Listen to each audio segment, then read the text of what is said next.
My wife cheated with her boss, and our daughters covered for her. So, I exposed them in the family chat and filed for divorce last week. While my wife, a 49-year-old female, was taking a shower, I, a 50-year-old male, saw a notification pop up on her phone. I went to open it, thinking it was one of our daughters, Maddie, a 24-year-old female, and Alice, a 26-year-old female, confirming what time their girls' dinner was. Instead, I saw an unsaved number saying, "I can't wait to see you," followed by a kissing emoji.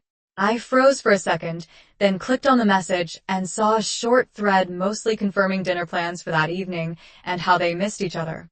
Once a week just wasn't enough. I knew what I saw. 29 years of marriage down the drain. Hoping to catch her in a lie before she left the house, I texted both our daughters and asked them about the girls' dinner. What happened next broke me to my core. Both girls confirmed the dinner and said they were excited. I couldn't believe it. Not proud of what came next, I turned her location sharing on, with me and her phone, and let her leave. I followed her to a restaurant, and lo and behold, neither daughter was there, but instead, a man I knew was her boss. I was so heartbroken. Part of me was hoping I was just a paranoid freak, and my daughters would be there, happy to see me. But no, just my cheating wife and her affair partner. I took pictures of the two of them holding hands and kissing. I know I should have waited, but I couldn't help myself. I was so angry. As soon as I got in my car, I opened the group chat we had as a family, sent them all the photos, and said, "Glad you're enjoying girls' dinner together." I then turned my phone off and drove to my brother's house, asking to stay the night. I woke up the next morning to over 40 texts and 20 voicemails. My wife went through the cheater's playbook of excuses. I didn't even listen to her voicemails. I was about to respond with, "I will be getting a divorce. I recommend a lawyer," but my brother stopped me. He told me to meet with a bunch of lawyers first and make sure she couldn't use them against me. Instead, I just sent the group chat a simple message. "I am physically fine but need time. I will come home when I'm ready." Then I muted my phone. I called different lawyers that looked to be the best in town that morning for appointments, met with all of them, and picked the one who looked ready to treat this as scorched earth as possible. Finally, after spending all day with lawyers, I looked through the messages. Both my daughters were apologizing. My younger daughter, the daddy's girl of the two, was manic. She had texted me almost 50 times, saying she never should have lied and hated it every time her boyfriend even reached out, asking me to please reach out to her, that he didn't know what was going on, but that she was on the verge of a panic attack. "Maddie, I love you, but please understand that what you've done has hurt me deeply. I need you to give me space." I sent it and within seconds got, "Okay, I'm so sorry. I never should have helped. I'll never forgive myself. I love you too." I didn't respond. Alice was different. We always had a good relationship, but she was a mama's girl through and through. She said she was sorry, but that I shouldn't throw away a good marriage because of one mistake. This made me furious. "Alice, this isn't a mistake. This is a betrayal for my whole family. Please don't reach out again until I make first contact." She never responded, but I know she showed it to my soon-to-be ex-wife because she started saying that I shouldn't take this out on Alice. I never responded. I'll never talk to her again except through lawyers. This all happened 5 days ago. I'm still at my brother's and can't contain my feelings. I cry every morning and most of the day. I oscillate between complete debilitating sadness and all-consuming anger. Losing my wife will be hard enough, but how do I ever look at my children again? How do I even begin to forgive them? Alice is supposed to get married in the fall. I've been paying for almost everything. Now, I'm probably not going to go. I don't even know how to move forward. I am completely destroyed. Update: I can't believe it's been a year since my original post. Some days it feels like it just happened yesterday, and others I feel like it's always happened. There was never a before. My soon-to-be ex-wife, Julie, a 50-year-old female, and I are still going through the divorce proceedings. We were forced to do a 6-month legal separation before we could start the divorce. I moved back home after a week and a half at my brother's. I served her with the legal separation a week later to ensure I had reestablished that our house was still my home. The terms were absolute hell. We had 1 year left on the mortgage, so whoever was going to stay at the house was supposed to pay the full amount for the year. Of course, because she had been a stay-at-home mom 20 years ago until Maddie started pre-K, her decision that I was against, she used it against me. She was allowed to stay at the house, but we split the mortgage. I ended up moving into a one-bedroom apartment. That's where I'm writing this now. Maddie and I made up somewhat quickly. She came to the house and refused to leave until I talked to her. She didn't throw a fit or anything. She just wouldn't leave. This went on for a couple of weeks. Her boyfriend was annoyed. He kept coming over and hated the awkwardness, but she would just say, in front of Julie and I, that she would not return to their apartment until she and I were talking again. At the time, it was really annoying. I hated being there, and Julie and I were fighting over the legal separation. But I eventually unleashed some frustration onto Maddie, and she told me how she found out. Apparently, at an actual girls' dinner, 2 weeks prior to my finding out, Julie was quite drunk and let it slip. Alice tried to stop her, but couldn't. Alice and Julie begged her to keep quiet until Julie could come clean to me. Maddie was crying as she said this and told me she now realizes that her mom had no intention of ever telling me. The girls' dinner lie was the first time she had lied to me about the affair. According to her, she was going to break it off with the AP and then tell me that night. We were both crying, and Julie came in, trying to defend herself. I unleashed all of my anger. I yelled like I had never done before. Maddie even had to calm me down. She didn't just manipulate me. She straight up used at least one of our daughters. It was unforgivable. That's when I just agreed to the mortgage split to get Maddie and me out of that house. Maddie moved back in with her BF that night, and I found my current apartment. Maddie decorated it for me. Alice and I, unfortunately, are not on speaking terms after the fallout. Her fiancé called me and asked what was going on. He suspected that she was cheating.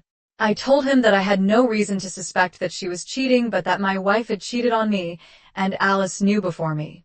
Not sure exactly what happened next, but it ended in them breaking up. Alice blames me, saying I should not have told him anything since coming to my apartment in tears and blaming me for everything. She blocked me, and we haven't spoken. I was able to get some money back from vendors I had dealt with directly, but I know Alice kept some of the money for herself. I still have no idea how long Alice knew of the affair, and her lack of remorse likely means we will never have a relationship again. Alice and Julie are currently living together at the house. Julie is openly dating her boss now. He left and went to another firm when I caught them. I'm scared he would lose his job. I'm embarrassed to say I am jealous of the two of them. I'm sure they will implode, but jealous of not being lonely. Maddie has been encouraging me to go out and even help me set up a dating profile. So awkward. She then called me a weirdo when my first match was with a 33-year-old single mom. We have a date planned for next week, which Maddie encouraged me to go on, but I'm just not sure I'm ready to start over. Update: scrolling Read did it and did not expect to read my family's melodrama. But there it was. Our names had changed, but all the first letters were the same. After hearing my dad's update, I can't believe how little he still knows. I'd like to give my take, just because it continues to eat me alive. Hard to know really where to start, but I guess I'll start when my life changed. I was 16, my parents had bought me a car, and so when I forgot my backpack one morning, I decided to go home without calling anyone. Though I should have been home, but we all know where this story goes. Not only was my mom home, but so was her boss, as my dad called him. His actual name is Mike. They were fooling around in the living room and not thinking, I just charged in without a second thought. That picture is still ingrained in my brain. I saw more of Mike and my mom than I've ever wanted to see, and it haunts me to this day. I had a near panic attack right there. I yelled, I cried, but most importantly, I asked about Dad and said he needed to know now. My mom and Mike worked to calm me down, but I wasn't having it. Eventually, Mike left as I kept trying to attack him, and I moved to leave as well, to tell my dad. But then my mom stopped me with the worst thing I've ever heard her say. Mike is your father. I turned around, stunned, while my mom looked embarrassed and motioned me onto the couch. Turns out, Mike was my mom's boyfriend before she met my dad. He refused to commit, constantly cheated, and for a little while, they tried an open relationship.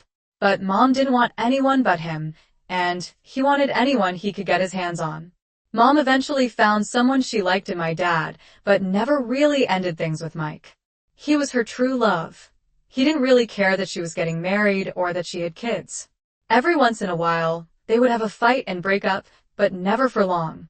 She had DNA tests done on both Maddie and I, and while Maddie is my dad's, I'm Mike's. She said Mike is willing to have a relationship with me if I want it, but I didn't want one then, and I wish I didn't have one now. I've never fully recovered from this revelation. It's like half of me was removed, and nothing was replaced. Why didn't I tell my dad? I didn't want to lose him. If he found out, I was sure he would eventually find out about not being my father, and then I would lose him forever. When my stupid mom blurted it out at dinner, I knew I would lose him, and I did. She had become so careless as Mike aged. He attached to my mom more, and she took it as a sign that he was ready to commit. Sure, she left out her phone on purpose for Dad to find jokes on her, though. When the divorce was finalized, Mike paid my dad's half of the mortgage and moved into my childhood home. He brought his pregnant girlfriend with him. My mom was heartbroken, but she's so weak she just let it happen. He still does whatever he wants and leaves my mom to care for her. It would be funny if I didn't still see her, since she's the only family that will talk to me, and if I haven't turned into her. I always thought I was better than her, but then Brad, my ex-fiancé, left because my dad told him about what I knew, and he accused me of cheating like her and left. I never cheated on him. Well, at that point, now we cheat together. I found he had a girlfriend and texted him in a weak and dumb moment. He came over and had sex with me. I thought we were back. I kept telling him how much I missed him, but he put his stand up and said he wasn't leaving his girlfriend, but he was willing to come over occasionally. I never thought I'd become this weak, but I said yes. I needed someone to care about me and love me, even if it's just for a night. I've never been so miserable, so alone, and so empty. I love my dad. I love Maddie. I just want my life back. It's so unfair. I know what I did was wrong. I know it was selfish, but dang it, I was scared, and I was right to be scared. Exactly what I feared would happen, happened. Update. Hey all, sorry for the long delay in updating. So much has happened, and I'm just now getting to a place where I can process it all. After many of you alerted me to Alice's post, I rushed over to her house. I banged on her apartment door until she let me in. She was bracing for a fight, but I just held her in a tight hug. Everything she had held in, everything she had been through, I felt like she let it out over the next 2 hours. It was insane. I told her that no matter what, she was my daughter, and we would get past this. It hasn't been easy. Alice, Maddie, and I all go to family therapy together, and I have my individual sessions, and they're difficult. I know Alice has been through a lot, and she was just a kid, but the betrayal is still so much. When she is not around, I get so angry at her, but then I'm around her and I remember she is just a human being like the rest of us. The guilt, shame, and lies have eaten at her. She finally dumped that two-timing loser ex of hers, but Maddie tells me she is not handling dating well. Total crap show. I'm paying for her in MD's therapy, and I hope she can get better. Maddie and her boyfriend got engaged. He's been a real trooper with all our family has been through. And I knew he loved her when he just accepted everything she needed with the family. He always showed up, always was there, and has helped her through everything. I'm so happy for them. Julie is a crap show, and I can't help but laugh, as you know.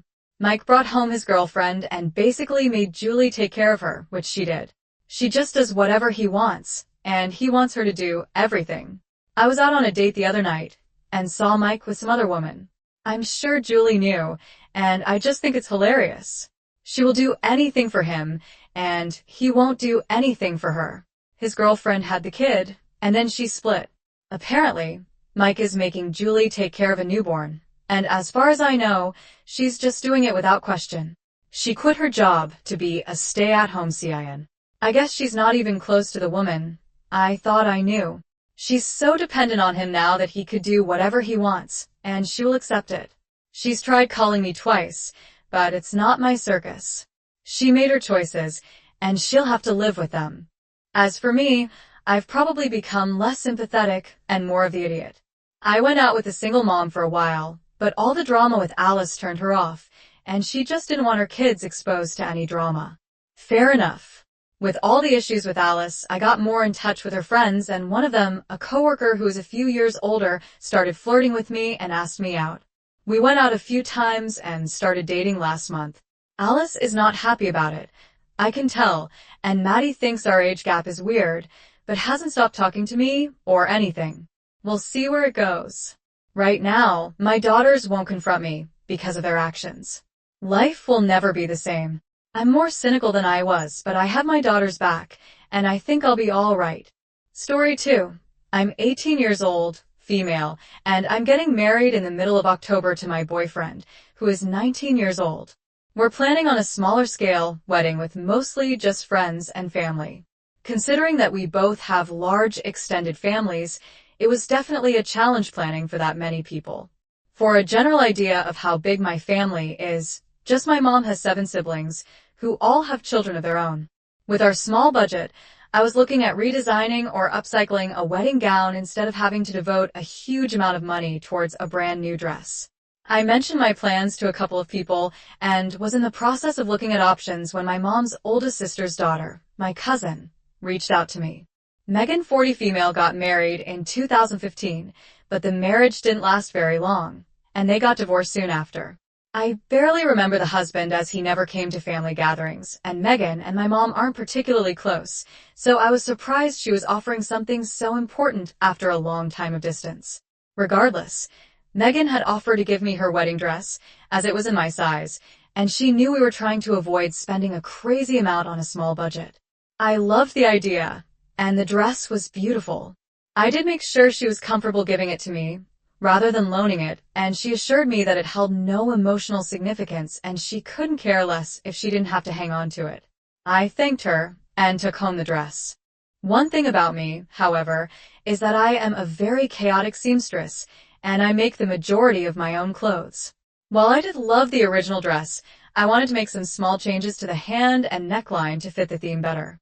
The original dress was super full-skirted with a long hem, and since my wedding is outside, I wanted to make sure it wouldn't be dragging in the dirt. So I took some layers off the underside, removed the trim, and removed the sleeves to tighten the bodice. I was so happy with how it turned out, and my mom and friends agreed that it was perfect. Here's when the trouble started. My mom had taken a picture of me trying on the dress, and decided to send Megan a picture alongside another thank you. However, she responded with a cold comment over text, and called me later that night. She said that I should have asked her permission before ruining her dress, and that if I had thought it was so ugly before, I should have bought my own. I tried to explain that the changes I made were small, and that I did ask before I took it. If she wanted it back afterwards, she blew up at me, saying that it was too different, and that she could never wear it again. Even though she never gave the impression that she wanted to, Megan has already stated before that she has no interest in getting remarried ever. I asked what she wanted me to do, and she snapped at me that it was too late. She hung up and has apparently been telling people I slut out her wedding dress and made sure I would embarrass her by outdoing the original dress. I don't know what to do about it. The wedding is way too close to consider making myself a dress, and I have my heart set on having something unique and personal for my wedding. Her mother called both me and my mom, saying I should have asked, and that I am a spoiled brat for taking advantage of Megan's kindness and generosity. My parents and a few family members who I've told think I should uninvite Megan and just wear the dress. But my aunt is saying I would break Megan's heart unless I find something else. Should I give up on my dress and see what else there is to provide some context and answer some questions? Megan and I are not super close due to both the age gap and different lifestyles. Megan is the 3rd cousin out of 21. I am the 9th. Megan, being the first girl child in the family, grew up with a lot of expectations and pressure and ended up marrying a very religious and controlling husband. After her divorce, Megan went through what can best be described as a breakthrough in reevaluation of her life and ambitions. Since then, she has completely changed her job, appearance, and opinions. She is no longer an active member in family events and only takes part in important ones like birthdays, funerals, and weddings.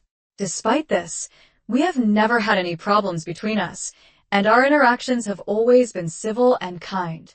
Secondly, the alterations I did were only limited to the skirt and bodice.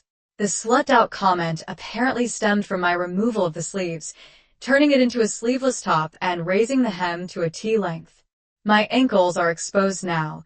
Someone had pointed out to me that Megan's anger was a product of her own self-esteem, as she has naturally grown and gained weight since then, which I could definitely see, even though she is still beautiful. Thirdly, I am definitely planning on regular updates if any more incidents happen up to the wedding, and a full breakdown with photos after the ceremony. Thank you to everyone for their kind messages and loving support. You've all made me feel so much better, and I appreciate you taking the time to comment. Update as of yesterday, I found out from my fiancé that Megan had reached out to him with false concern about how my home-style dress gave the wrong idea about our wedding.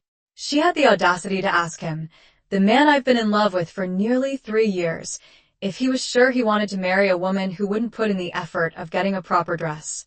She says this as if I hadn't spent weeks sewing the dress to make sure it was perfect. Thank goodness, my fiancé wasn't upset by her attitude and responded that I had put way more effort into the dress than she put into her marriage, and that shut her up real fast. She turned around and apparently has been crying to my elderly grandparents, her mother, some of the other cousins, etc., that I am a trashy girl with a cheap shotgun wedding. I'm not even pregnant. My fiancé is a mechanic, and regardless of the fact that he is doing really well and makes a pretty good salary, she still seems to think he's beneath her. Some of my older cousins, the ones I don't talk to as much, have actually expressed concern about whether or not they want to go to the ceremony at all. I blame my aunt for spreading misinformation, which I managed to assure them wasn't true. After all of this, I reached out to Megan, saying that because of all her comments and insults, she is no longer invited to the wedding. I admitted that I was sorry for the situation, but I can't keep pardoning her rude comments on what is supposed to be a happy time in my life. She snapped that she wouldn't show her face at my pathetic excuse for a wedding and that she can't wait to see how I act when he leaves me. Overall, I am pretty confident that Megan and I's relationship might not recover, but at this point, I don't regret anything. Here's hoping everything else cools down in the next couple of weeks, and I can go into our day with no negativity at all. Am I the idiot for altering my cousin's hand-me-down wedding dress after she told me I could have it? Some comments suggested wearing the dress, while others recommended using pieces of the dress to make a decorative pillow for your rings and presenting it to her at the reception as the best cousin ever for gifting you the dress. It will be a public awe moment, and you will never hear about it again. Totally not the idiot. Your mom blew it by taking photos and posting. That was an unfortunate issue. Number 1 issue. Do you have that text or email agreement, a paper trail of her "I don't care about the dress" conversation that you can refer back to? Sorry that you're going through this. This isn't something any soon-to-be bride needs to deal with. Truly, it sounds like she was more emotionally connected to that dress than she thought. There's nothing you can do at this point other than add a note of appreciation for her selfless offering of the dress. Don't uninvite her. Just make sure one of your MOHs is watching her on your day. Not the idiot. If your cousin didn't want it changed, she should have said, "Don't make any alterations." It sounds like you made some sensible changes. Don't let her ruin your day. Your cousin specifically told you that she was gifting you the dress, and she didn't want it back. So now you are the owner of the dress. You can make any changes you want to it. She can't come back later and attach conditions to the gift. It's your dress. OP, you should wear it. Let aunt and cousin know that you will be wearing the dress, and they are welcome to attend, but you understand if that's too much for them. I made a post on this sub a few months ago about my 18-year-old male wedding dress and all the surrounding drama that came from it.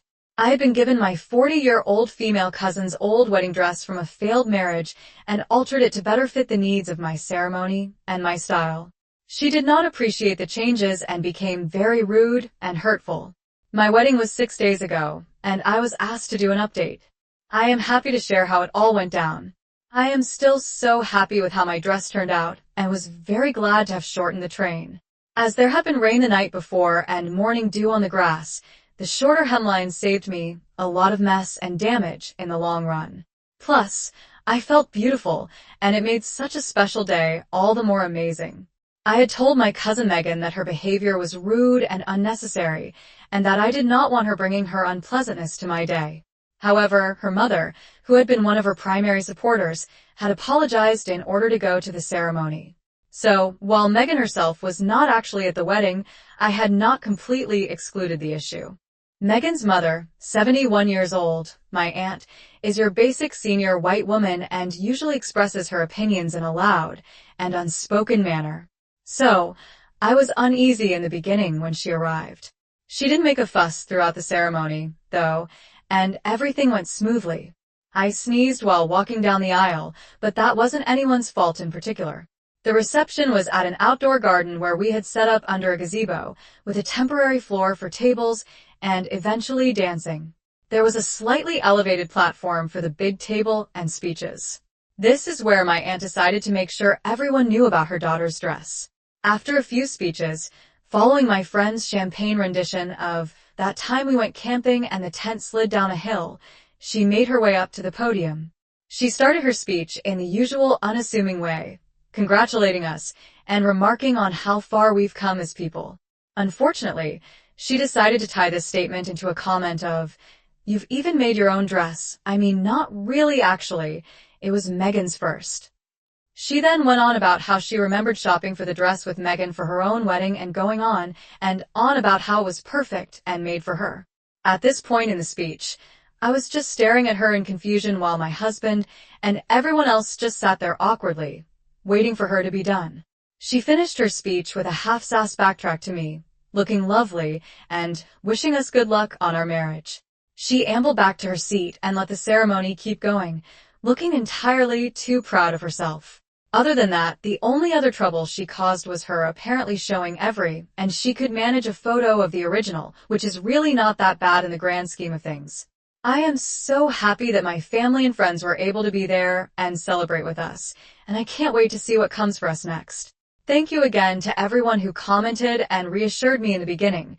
You've all been so kind. Who knows, I might even dye the dress in another color and keep it around just in case an appropriate event comes up. Relevant comments. When you got the dress, did you get permission to alter it?